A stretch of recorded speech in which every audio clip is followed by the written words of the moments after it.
الحمد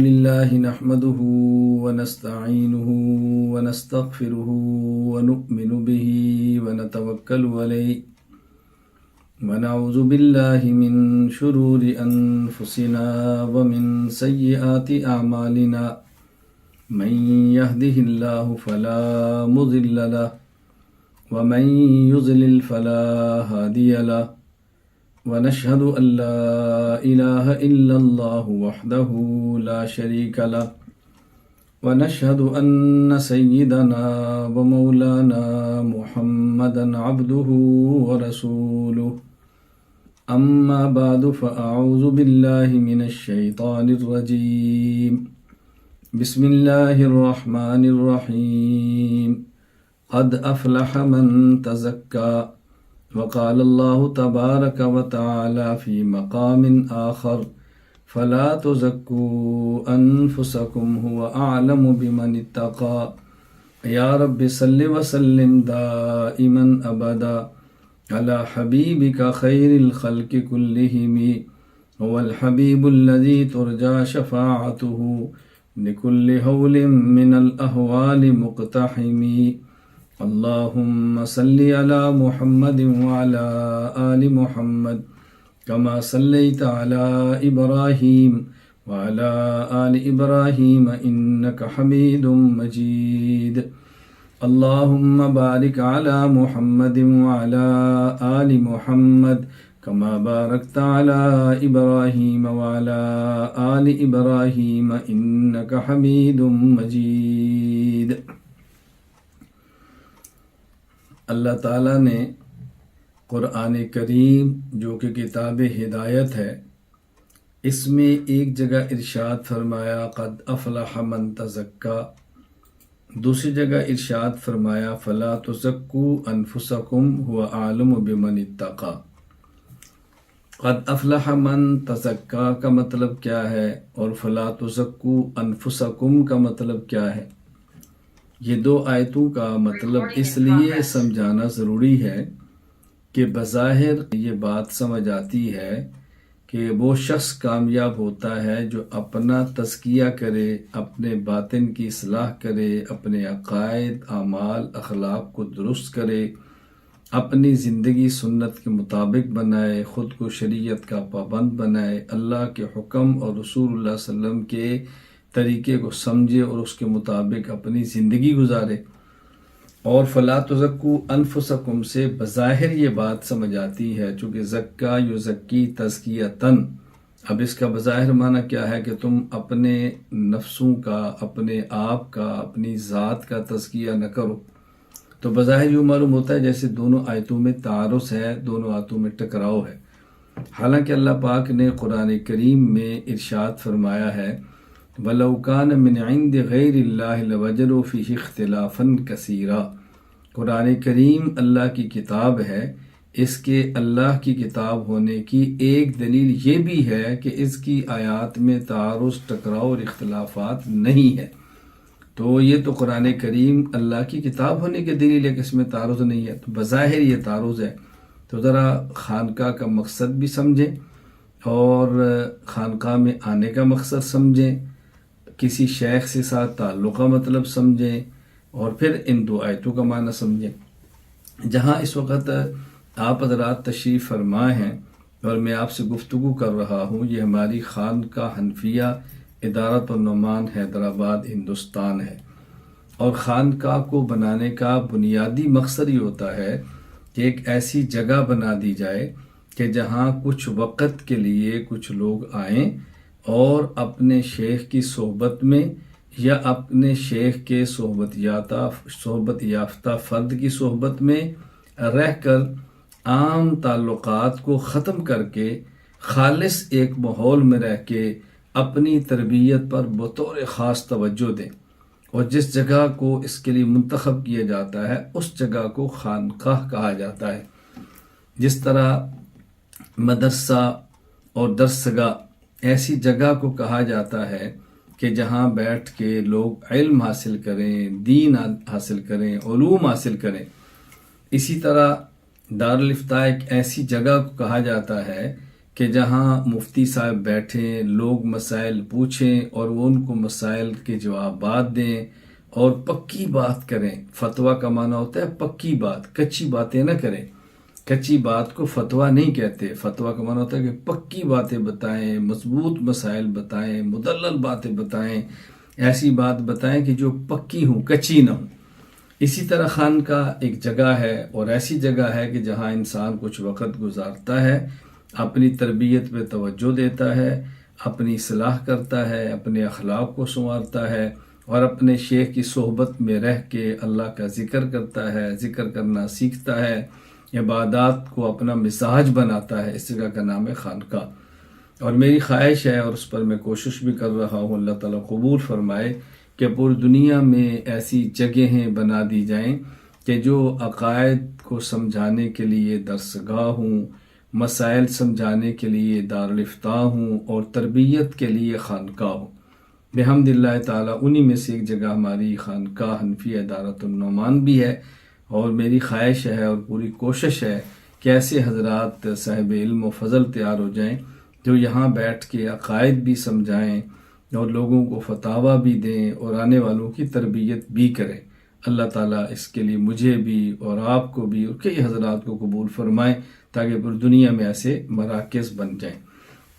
تو خانقاہ میں آنے کا مقصد خلوت میں کچھ وقت گزارنا ہے، تمام تعلقات کو توڑ کر ایک مخصوص جگہ پہ رہنا ہے اور وہاں رہ کر اپنی تربیت کرانی ہے۔ یہ ہے خانقاہ کا بنیادی مقصد۔ آج بھی بحمد اللہ تعالیٰ خانقاہ حنفیہ کی یہ پہلی نشست ہے، اور انشاءاللہ کل ہفتے کو بھی نشست ہوگی اور اتوار کے دن پھر صبح گفتگو بھی ہوگی اور باقاعدہ بیعت کا عمل بھی ہوگا، ذکر اللہ بھی ہوگا اور دعا ہوگی اور اختتامی نشست ہو جائے گی۔ اس میں بطور خاص علماء کرام تشریف فرما ہیں جنہوں نے اس سال دورہ حدیث شریف پڑھ کے مکمل ایک عالم بنے ہیں۔ مکمل تو انسان زندگی پوری گزار کر بھی نہیں بن سکتا، جو نصاب ہے اس کے اعتبار سے مکمل ہے کہ ان نے ایک نصاب کو مکمل کر لیا ہے۔ اللہ تعالیٰ ان کے علوم میں برکت عطا فرمائے، ان کے اعمال میں برکت عطا فرمائے۔ اللہ تعالیٰ ان کو اور ان کی نسلوں کو دین کی مقبول خدمت کی توفیق عطا فرمائے۔ تو میں نے عرض کیا کہ ایک تو ہم نے سمجھنا ہے کہ ہم خانقاہ میں کیوں آئے ہیں۔ تو یہاں آنے کا مقصد جو کہ تربیت ہے، اور تربیت تب ہی ہوتی ہے کہ جب آدمی جہاں جائے وہاں کے اصول کے مطابق وقت گزارے۔ اگر وہاں کے قواعد، وہاں کے ضوابط، وہاں کی شرائط اور وہاں کے اصول مد نظر نہ رکھے تو پھر انسان کی تربیت نہیں ہوتی۔ لہٰذا میں اب تمام حضرات سے گزارش کروں گا کہ آپ نے جو کچھ وقت خانقاہ کو دیا ہے اس کو پابندی کے ساتھ آپ اصول اور ضوابط کے ساتھ وقت گزاریں۔ جتنے جو اعمال کے اوقات ہیں اس وقت میں وہ عمل کریں، انتظامیہ کو محنت نہ کرنی پڑے نظم بنانے کے لیے، اور ہماری وجہ سے انتظامیہ کو پریشانی نہ ہو، ہماری وجہ سے وہ الجھن کا شکار نہ ہو کہ خیال نہیں کیا جا رہا۔ تو میری ایک تو گزارش یہ ہے کہ آپ نظم و ضبط کا بہت زیادہ خیال فرمائیں اور انتظامیہ کے ساتھ بھرپور تعاون کریں تاکہ جو لوگ آئے ہیں ان کو زیادہ سے زیادہ فائدہ ہو، اس کا بہت زیادہ خیال فرمائیں، اور یہاں رہ کر اہتمام کے ساتھ معمولات کریں، اور یہاں ایک عزم مصمم اور پختہ ارادہ یہ کر لیں کہ جو ہم یہاں پہ اعمال کر رہے ہیں یہاں سے جانے کے بعد بھی ہم نے ان اعمال کو کرنا ہے۔ لہذا تہجد کے لیے وقت پہ جاگنا یہ تب ہی ہوگا جب عشاء کے معمولات کے بعد وقت پہ سونا ہو۔ اگر وقت پہ سونا نہیں ہوگا تو پھر وقت پہ جاگنا بڑا مشکل ہو جائے گا۔ اس لیے وقت پہ سونا ہے تو پھر وقت پہ اٹھنا ہے۔ پھر قرآن کریم کو تہجد میں پڑھنا۔ تہجد ایک ایسی عبادت ہے کہ جس کے بارے میں اللہ تعالیٰ نے قرآن کریم میں بہت پیاری باتیں ارشاد فرمائی ہیں۔ کہیں ارشاد فرمایا ہے إِنَّ نَاشِئَةَ اللَّيْلِ هِيَ أَشَدُّ وَطْئًا وَأَقْوَمُ قِيلًا۔ یہ جو رات کا اٹھنا ہے اس سے انسان کی زبان سے درست باتیں نکلتی ہیں، اور جو رات کا اٹھنا ہے یہ انسان کے نفس کو کچل کے رکھتا ہے اور روند کے رکھ دیتا ہے۔ انسان کو اپنے نفس پہ کنٹرول کی عادت بنتی ہے جو پابندی کے ساتھ رات کو اٹھتا ہے، تو اس کا ہم نے خیال کرنا ہے۔ اور یہ خانقاہ کا بنیادی مقصد ہے قد افلح من تزکا۔ اللہ تعالیٰ نے واضح طور پر ارشاد فرمایا کہ یقیناً وہی انسان کامیاب ہوگا جو اپنے آپ کو صاف کر لیتا ہے، اپنے آپ کو ستھرا کر لیتا ہے۔ دیکھیں نا، یہ تزکا، یہ زکاتن سے بنا ہے۔ جس طرح کوئی شخص صاحب مال ہو اور وہ اپنے مال کے ایسے کچھ مال 40واں حصہ ادا کر دے، جس کو زکوٰۃ کہتے ہیں، تو پھر انسان کا بقیہ مال پاک ہو جاتا ہے۔ تو مال کو پاک رکھنے کے لیے ضروری ہے کہ اس مال میں سے جو اللہ تعالیٰ نے حصہ فقراء کا، یتامہ کا، مساکین کا، مستحقین کا رکھا ہے، وہ مال میں سے وہ حصہ نکال دیا جائے تو پھر بقیہ مال پاک ہو جائے گا۔ تو زکوٰۃ کا معنی ہوتا ہے پاک ہو جانا۔ جس طرح اگر کوئی مٹی ہو، زمین ہو، فرش ہو، اور وہاں اگر کوئی بول اور پیشاب کر دے تو وہ کیسے پاک ہوگی؟ کہتے ہیں زکوٰۃ الارض یبسھا، وہ زمین جب تک کہ اس کو پیشاب لگا ہوا ہے، گیلی ہے، وہ ناپاک ہے۔ جب وہ خشک ہو گئی ہے تو وہ پاک ہو گئی ہے۔ تو اس کا خشک ہو جانا اس کا پاک ہو جانا ہے۔ اور اسی طرح مال میں سے جو حصہ اللہ نے حق رکھا ہے فقراء مساکین کا، اس کو نکال دینا مال کا پاک ہو جانا ہے۔ اسی طرح انسان کے وجود سے گندے اخلاق کا نکل جانا انسان کا پاک ہو جانا ہے، برے اعمال کا نکل جانا انسان کا پاک ہو جانا ہے۔ اب انسان کے اندر ظاہر ہے کچھ خوبیاں بھی ہیں، کچھ خامیاں بھی ہیں، لیکن خامیاں ختم کرنی ہیں اور خوبیاں برقرار رکھنی ہیں۔ انسان کے اندر گناہوں کے تقاضے بھی ہیں، ان گناہوں کے تقاضوں کو دبانا ہے اور گناہوں سے بچنا ہے، اور یہ ہمت کے ساتھ ہوگا، بغیر ہمت کے نہیں ہوتا۔ کتنے لوگ ہیں جو یہ بات کہتے ہیں میں صبح اٹھنا چاہتا ہوں مگر میں اٹھ نہیں پاتا۔ ابھی چند دن قبل میرا سعودیہ کا سفر تھا، تو مجھ سے بیعت ایک شخص تھے، تو انہوں نے کہا میں بہت کوشش کرتا ہوں لیکن صبح اٹھنا بڑا مشکل ہو جاتا ہے۔ میں نے کہا آپ یہ فرمائیں کہ جو وقت صبح تہجد کے لیے اٹھنے کا ہے، جس کمپنی میں آپ ملازمت کرتے ہیں، اگر وہی کمپنی یہی وقت آپ کی ڈیوٹی کا رکھ دے تو پھر آپ اٹھ جائیں گے؟ تو کہا جی اٹھ جائیں گے۔ تو میں نے کہا مجھے بتائیں، وہی وقت تہجد کا ہے، اٹھنا مشکل ہے، وہی وقت اگر کمپنی اور دفتر جانے کا ہو تو کیسے اٹھ گئے؟ اب اس کا آپ اہتمام کریں گے نا۔ کہتے ہیں ہم الارم لگاتے ہیں پھر بھی آنکھ نہیں کھلتی۔ میں نے کہا یہی وقت اگر دفتر کا ہو جائے اور پتہ ہو کہ یہاں اٹھ کر میں نے دفتر جانا ہے تو مجھے مہینے بعد تنخواہ ملنی ہے، تو دیکھیں الارم کیسے آپ کی آنکھ کھولتا ہے۔ آپ خود اہتمام کریں گے، اہلیہ سے کہیں گے، بچوں سے کہیں گے، آنے والے مہمان سے بھی کہیں گے کہ میں معذرت ذرا جلدی سونا ہے چونکہ میرا صبح دفتر جانا ہوتا ہے، تو آپ ناراض نہ ہو، محسوس نہ فرمائیں۔ تو یہی بات آپ گھر کو، بچوں کو، اہلیہ کو، آنے والے مہمان کو کیوں نہیں کہہ سکتے کہ صبح میں نے تہجد میں اٹھنا ہے؟ تو آپ محسوس نہ فرمائیں، آپ بھی آرام فرمائیں، میں بھی سوتا ہوں، صبح تہجد میں اٹھیں گے، پھر انشاءاللہ جو ہے نا وہ جو اللہ نے توفیق عطا فرمائے کھانا بھی کھائیں گے اور باتیں بھی کریں گے، پورا دن ہمارے پاس موجود ہے، لیکن میں نے صبح اٹھنا ہے۔ تو جب یہ عزم کر لیں گے، ہمت کر لیں گے اور یقین ہوگا کہ مجھے تہجد پڑھنے سے بہت کچھ ملنا ہے، تو اٹھنا بہت آسان ہو جائے گا۔ یہی چیزیں خانقاہ میں آ کر بندے نے اپنے اندر احساسات خانقاہ میں بیدار کرنے ہیں کہ میں نے کیا کرنا ہے۔ تو میں یہی بات سمجھانا چاہتا ہوں، اللہ تعالیٰ مجھے بھی سمجھ عطا فرما دے کہ تزکیہ نفس کا جہاں پہ ہوتا ہے اس جگہ کو خانقاہ کہتے ہیں۔ تزکیہ زکاتن سے ہے، جس کا معنی ہے پاک، یعنی اپنے جسم کو ہم نے گندے اعمال سے پاک کرنا ہے، ہم نے اپنے دل اور دماغ کو گندے عقائد سے پاک کرنا ہے، ہم نے اپنی روحانیت کو، روح کو ہم نے برے اخلاق سے پاک کرنا ہے، کیونکہ ہم نے اچھے عقائد کو لینا ہے اور غلط عقائد کو چھوڑنا ہے، توحید کو لینا اور شرک کو چھوڑ دینا، سنت کو لینا اور بدعت کو چھوڑ دینا، اعتدال کو لینا، الحاد کو چھوڑ دینا۔ یہ ہم نے کرنا ہے، یہ ہم نے کرنا ہے۔ اسی طرح نیک اعمال کو کرنا اور برے اعمال کو چھوڑ دینا، حلال مشروبات کو پینا اور حرام شراب کو چھوڑ دینا، نکاح کو اختیار کرنا اور زنا کو چھوڑ دینا، حلال رزق کو لینا اور حرام سے ہم نے بچ جانا۔ یہ خانقاہ کا کام ہے، تو یہ ہم نے سب چیزیں کرنی ہیں۔ اسی طرح صداقت کو لینا اور کذب کو چھوڑ دینا، امانت کو لینا، خیانت کو چھوڑ دینا، عدالت کو لینا اور بلا وجہ طرفداری کو چھوڑ دینا، اسی طرح شجاعت کو لینا، بزدلی کو چھوڑ دینا، ہمت کو پیدا کرنا، سستی اور کاہلی کو چھوڑ دینا، حقوق ادا کرنے کا مزاج بنانا اور کسی کی حق تلفی اس کو چھوڑ دینا، یہ ہے تزکیہ۔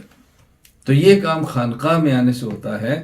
کیوں؟ آدمی صرف پڑھتا رہے تو وہ چیزیں نہیں حاصل ہوتی جو کسی صحبت یافتہ عالم کی معیت میں رہ کر ہوتی ہیں۔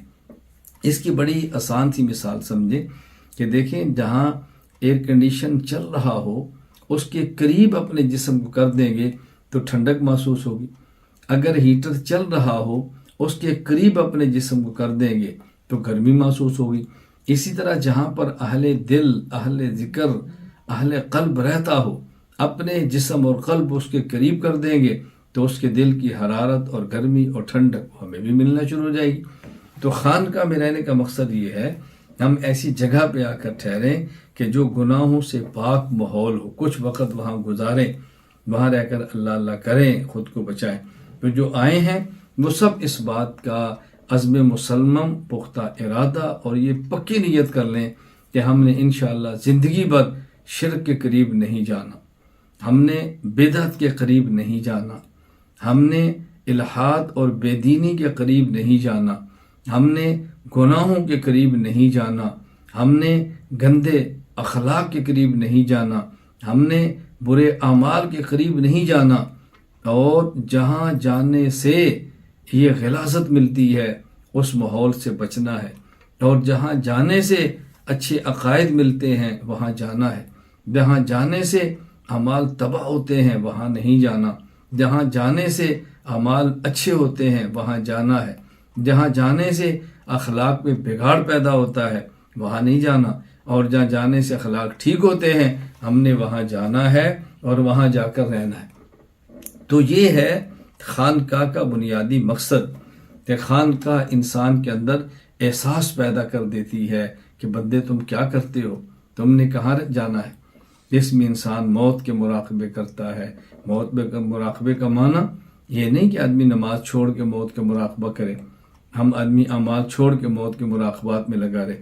موت مراقبے کا معنی کہ انسان اس کا احساس کرے اور انسان سوچے کہ میں نے مر جانا ہے، میں نے دنیا کو چھوڑ جانا ہے، موت کے بعد میرے جسم کو مٹی نے کھا جانا ہے، اس جسم کو میں کیوں حرام خوراک دوں، میں کیوں حرام خوراک دوں، میں حلال خوراک دوں جس سے میرا اللہ راضی ہو، جس سے میرا رسول صلی اللہ علیہ وسلم راضی ہو۔ اور ہم نے یہ فیصلہ کرنا ہے، ہر حال میں ہم نے اللہ کو راضی کرنا ہے، اللہ کے رسول صلی اللہ علیہ وسلم کو راضی کرنا ہے۔ دنیا میں کون ہے جو اللہ سے بڑھ کر ہے؟ دنیا میں کون ہے جو اللہ کے رسول صلی اللہ علیہ وسلم سے بڑھ کر ہے؟ پوری کائنات ناراض ہوتی ہے تو ہو جائے، اللہ کے رسول کو ناراض نہیں کرنا، اللہ کے رسول کو خوش کرنا ہے، اللہ اور اللہ کے رسول صلی اللہ علیہ وسلم کے ساتھ اپنی زندگی کو بستہ رکھنا ہے۔ تو یہ خانقاہ کا بنیادی مقصد ہے، اسی کے لیے سالانہ اجتماع یہاں پر بھی ہوتا ہے، اور ان معمولات کو لے کر ہم نے انشاءاللہ اپنے گھروں میں جانا ہے، ان معمولات کو لے کر واپس جانا ہے، اور ان معمولات کا اپنے آپ کو عادی بنانا ہے۔ یہ ہے قد افلح من تزکا۔ جو شخص تزکیہ کر لیتا ہے وہ کامیاب ہو جاتا ہے۔ اور تزکیے سے کیا ہوتا ہے؟ جب انسان کے عقائد درست ہو گئے، اعمال صالحہ بن گئے، اخلاق حمیدہ مل گئے، یہ کہاں جائے گا؟ جنت میں۔ جب انسان کے عقائد صحیحہ ہو گئے، اور جب انسان کے اعمال صالحہ ہو گئے، اور جب انسان کے اخلاق حمیدہ ہو گئے تو اس نے جنت میں جانا ہے۔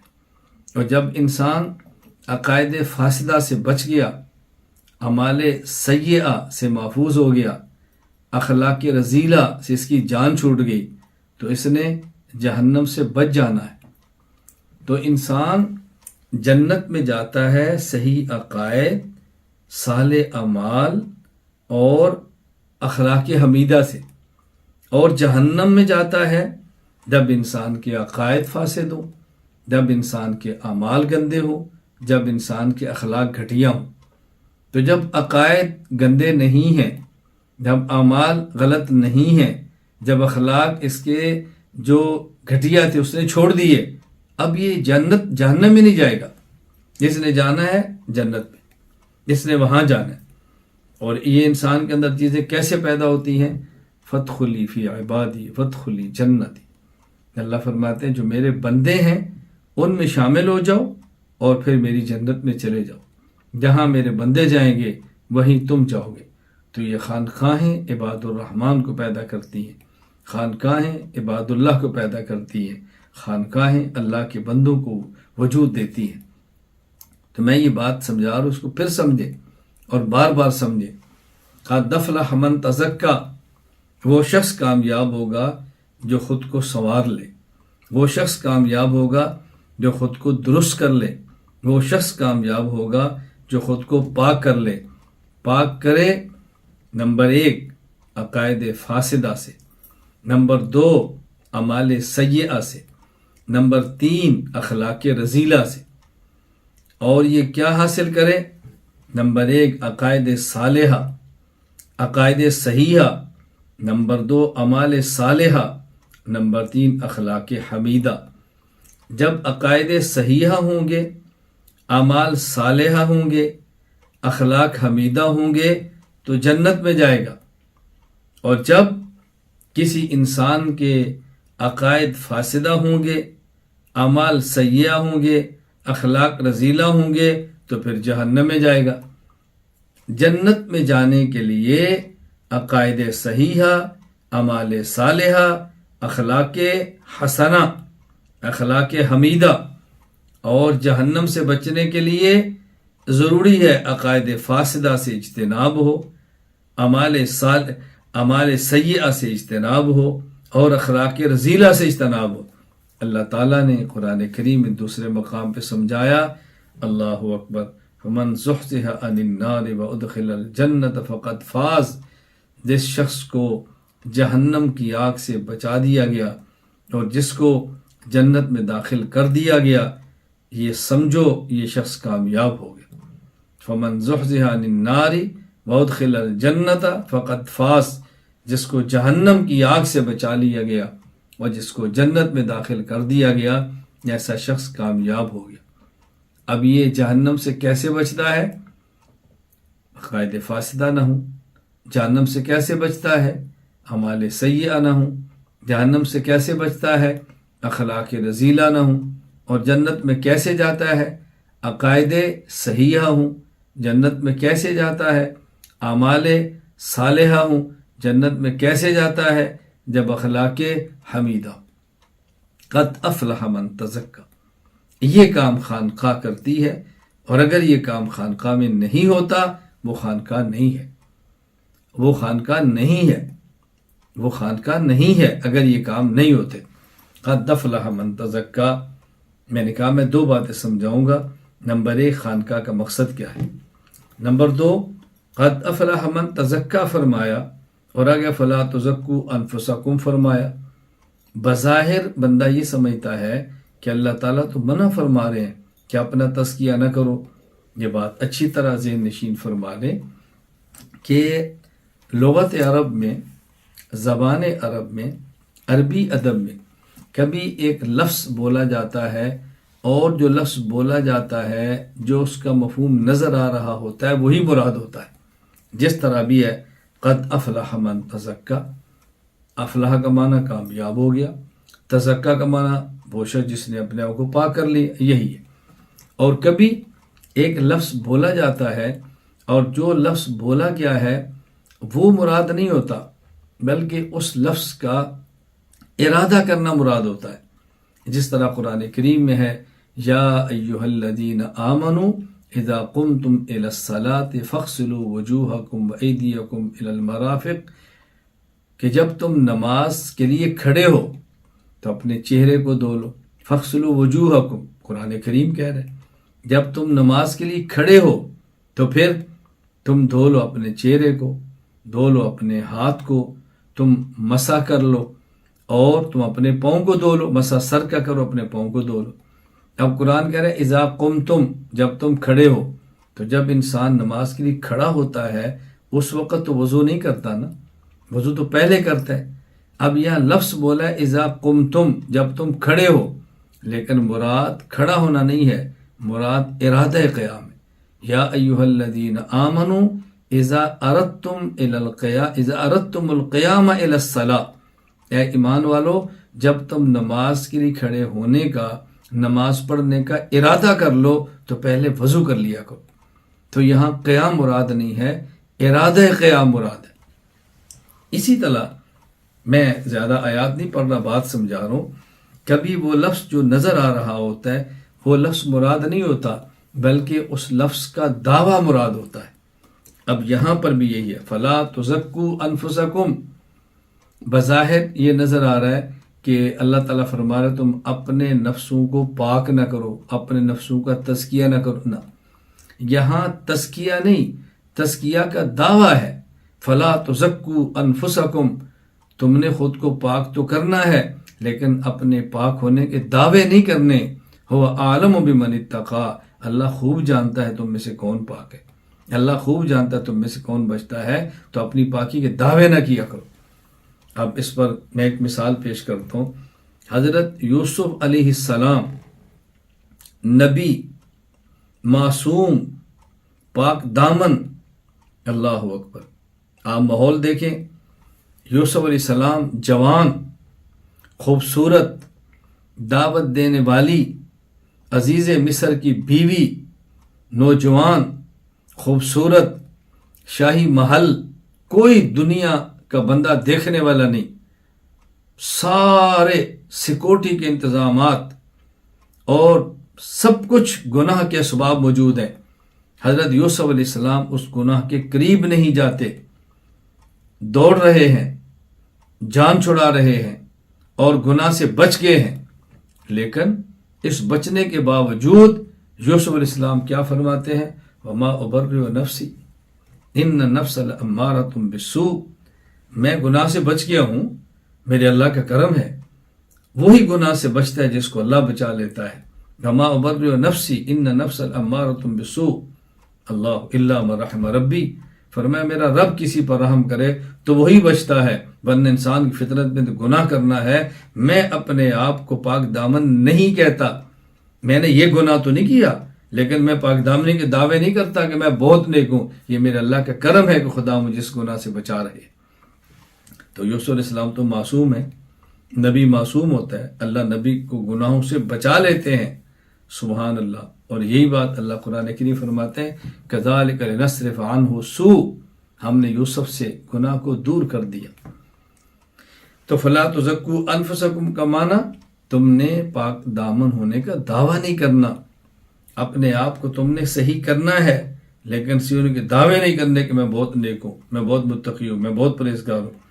تو یہ سمجھیں کہ جس طرح قد افلح من تزکا، یہ آیت خانقاہ کے مقصد کو سمجھا رہی ہے، خانقاہ کا مقصد سمجھا رہا ہے، تو فلا تزکوا انفسکم سے بھی خانقاہ کا مقصد سمجھا رہا ہے۔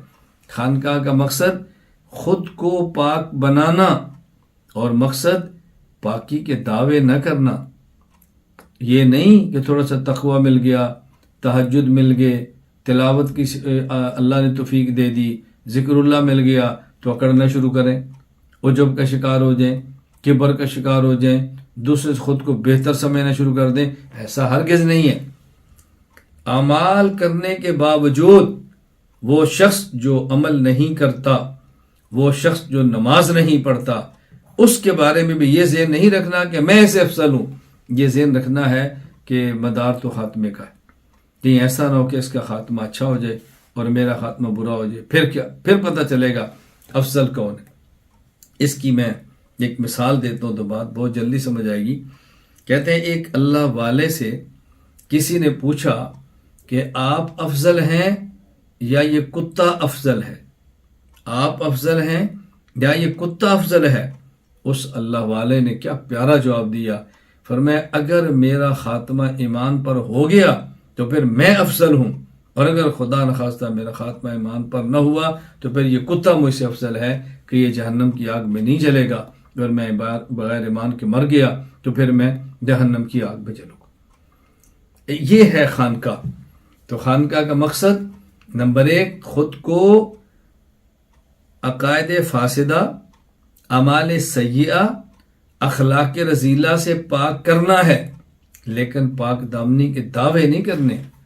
عجب سے بچنا ہے، کبر سے بچنا ہے، خود پسندی سے بچنا ہے، اور یہ تبھی ہوتا ہے جب آدمی خانقاہ میں رہے، اپنے شیخ کی ہدایات پر عمل کرے اور شیخ کی صحبت میں رہے، اور صحبت اور مجلس کا فائدہ ہی ہوتا ہے کہ انسان نیک اعمال کرتے ہوئے بھی خود کو دوسروں سے افضل نہیں سمجھتا۔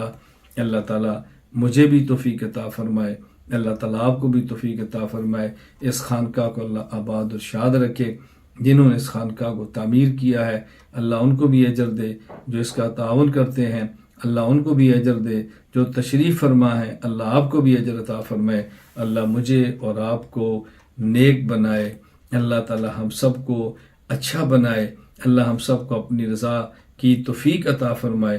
اللہم انا نسألک رضاک والجنہ ونعوذ بک من سخطک والنار۔ اللہ ہم تجھ سے تیری رضا اور تیری جنت مانگتے ہیں، اے اللہ ہم تجھ سے تیری ناراضگی اور تیری جہنم سے پناہ مانگتے ہیں۔